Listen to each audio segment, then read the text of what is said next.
Oh, it's been a while, everybody. It's good to be back. So tired. Just so tired. And I know that, like, it's my privilege to be tired and all of that, but still, like, just tired? You know what I mean? I've been riding a bit. Went away on vacation for a little while with the family, and that was good. We stayed safe and responsible and did all the stuff that we were supposed to do, so don't even look at me like that. And that's been good. And then we've been going through a bit of a heat wave here, but I've still been getting some riding in, so that's been lovely. Downside, my favorite and only local gravel road that I incorporated on one of my mixed surface rides has mostly been paved at this point. It looks like they're going to pave the rest of it, but I don't know when.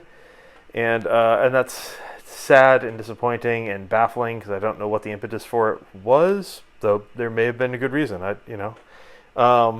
So that's been a little bit of sadness for me. On the other hand, and it means that I don't have as much utility for the gravel bike right this moment until I find some new routes. I guess if I'm looking for an upside there, it means I might finally have the wherewithal to take the gravel bike off the road and do some of the maintenance and updates and modifications to it that I've been meaning to do. So I've still got a new bottom bracket and crankset that I've been meaning to put on. New. Ancient, but different. Crankset and bottom bracket to put on with a 2946 double combo on it, which I'm excited about to test out and see if that works. And I think the front hub of the front wheel might need some new bearings in it. They're cartridge bearings. They're likely original and they're ancient, so I may need to source some new ones and press those in, and that's fine. I am still waiting, although growing ever closer on the wait list for my new bike to be built, and then I have even more time to wait after that because apparently powder coating is taking a very long time these days, and then I assume shipment out to me will take forever. I'm sort of looking forward to having that bike for the autumn here. It's my favorite time to ride, so we'll see how that goes. In the meantime, I've been busying myself with a number of other projects, some bike related, some not. We are currently planning out our vegetable garden for next year. Our current garden is growing still, but we are planning next year's garden because we are, oh God, I gotta do the math in my head now. 1, 2, 3, 4, 5, 6, 7. We are quadrupling the square footage of the garden, and it's going to be a significantly more complex space. So I'm trying to do the planning on that and try to get the logistics for that in order, plus a bunch of other yard projects and all the horticultural exploits, we'll call them. So that's all been lovely. But I have done a couple of small things cycling-wise that may be of interest to you, just as updates here. So thing number one is, so I have always loved a good musette bag. Those are the feed bags that you see pro riders taking on board in the middle of long races, right?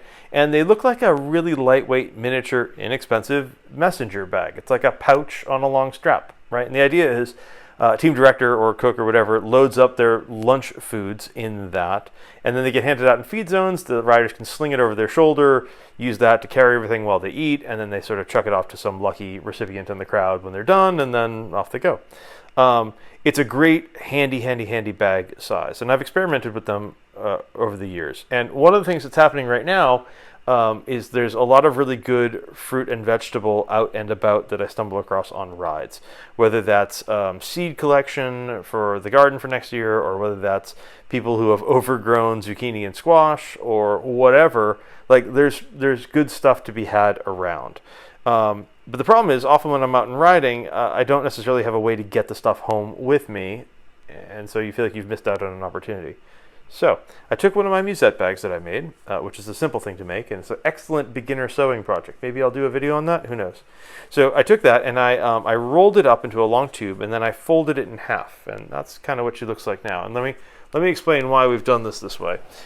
If you look at this, so the whole bag is folded up. I've got a cinch cord with one of these guys. I don't even know what these toggles. Anyway, that holds it folded over. So now this would fit very comfortably in a jersey pocket on the back.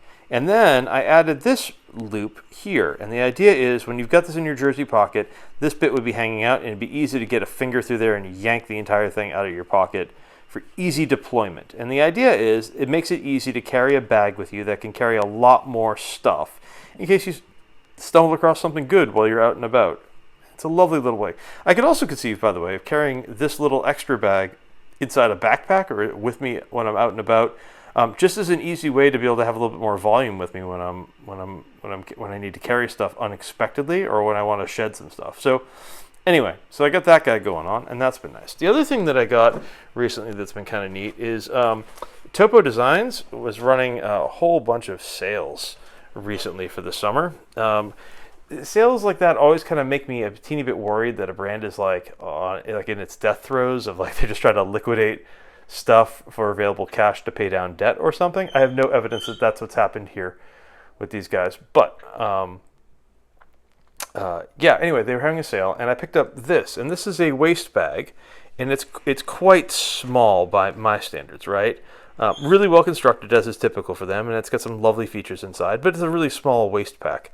Here, I can show it to you next to, this is my standard mountain biking waist pack. That's what I carry all my stuff in, and you can see just how small this thing is by comparison. Right, it's dainty. And I got it, and it's totally lovely, and I'm sure I'll have uses for it, but one of the things I figured out was it has these little tabs here that are sewn in. It's got them all over the place. Like at the end of every zipper on this, it's got these little tabs. But these two, this one here at this end, and it's a matching at the other end. I figured if I attach some loops there, I can make some straps and turn this guy into a handlebar bag for the front of my bike. And that seems just about the right size to carry maybe a little bit of camera gear or some snacks or like whatever on a longer trip. And I've been reluctant to go get like a handlebar bag. I know they're really popular with a lot of people, but I used them years and years and years ago, and I was never a huge fan of them. But I thought this would let me give it a try pretty easily, and maybe it was worth checking out. So anyway, I'm sort of excited about that. I just got the buckles in to make the little handlebar straps for it, so I'll be able to mount that up, and that should make my life a little bit better on that front. Anyway, yeah, that's sort of where we're at with bikes right now. Waiting on a new bike. Still got a little ways to go. I think, probably like, if I had to guess, 2, maybe 3 weeks is my guess until construction on the frame begins. And then I got to figure out spec, and then we got to get the thing powder coated, and I got to get the part shipped and the frame shipped, and I got to build it up. It's going to be a bit of a thing, but I'm hoping by autumn to have that, and that should be super duper fun. I'm also going to do some changes on the road bike and some upgrades to the gravel bike, all of which should be fun. I can document some of those. I am thinking for a video coming up, I'm hoping to talk more about vintage mountain bike conversions to gravel bikes, specifically about the cockpit changes that are required, and even more specifically there about stem and handlebar options, and just sort of things to keep in mind as you're working your way through what's the right way to solve that problem, because that is a problem area on those bikes. So more coming. It's good to be back. Welcome aboard everyone who's new. Yeah. And don't forget to, I don't know, whatever. Click the like button. What am I supposed to say? Click the like button and subscribe, and I don't know, whatever.